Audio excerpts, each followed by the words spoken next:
રાજકોટની TRP game ઝોનમાં સર્જાયેલ અગ્નિકાંડની ઘટનામાં બાળકો સહિત 28 જેટલા લોકોએ જીવ ગુમાવ્યા બાદ ફાયર એનઓસી અને સલામતીને લગતા ઉચ્ચ કક્ષાએથી આદેશ કરાયા છે, જે સંદર્ભે અરવલ્લી જિલ્લાની તમામ પ્રાથમિક શાળાઓમાં ફાયર સેફટી મામલે જિલ્લા પ્રાથમિક શિક્ષણાધિકારી નૈનેશ કુમારે દવેએ શાળાઓના તમામ આચાર્યોને આદેશ કરી પ્રમાણપત્ર મંગાવ્યા છે. સાથે ખાનગી અને નોન ગ્રાન્ટેડ શાળાઓમાં પણ ફાયર સેફટીની ચકાસણી હાથ ધરવામાં આવી છે.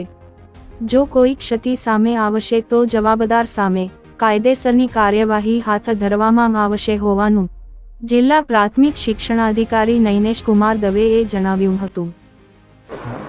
રાજકોટમાં જે ઘટના બની ત્યારબાદ ફાયર એનઓસીને લગતા અને સલામતીને લગતા જે ઉચ્ચ કક્ષાએથી આદેશ કરવામાં આવ્યા છે તે સંદર્ભે અરવલ્લી જિલ્લાની તમામ પ્રાથમિક શાળાઓમાં ફાયર સેફટી સંદર્ભે તો આદેશો કરી દેવામાં આવે છે અને શાળાના આચાર્યો પાસેથી પ્રમાણપત્રો પણ મંગાવવામાં આવે છે.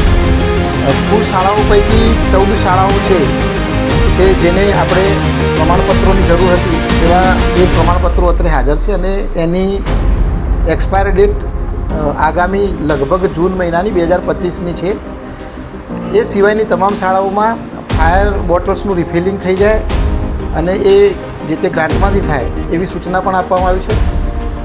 ખાનગી શાળાઓ અને નોન ગ્રાન્ટેડ શાળાઓની ચકાસણી હાથ ધરી છે અને જો એમાં કોઈ આવી ક્ષતિ આપશે તો એમને તાત્કાલિક સૂચના આપવામાં આવશે કે ક્ષતિપૂર્તિ કરે અને અમુક સમયગાળા દરમિયાન જો ક્ષતિપૂર્તિ નહીં કરે તો પછી કાયદેસરની કાર્યવાહી કરીશું. પરંતુ અત્યારે હાલ તેની ચકાસણી ચાલી રહી છે.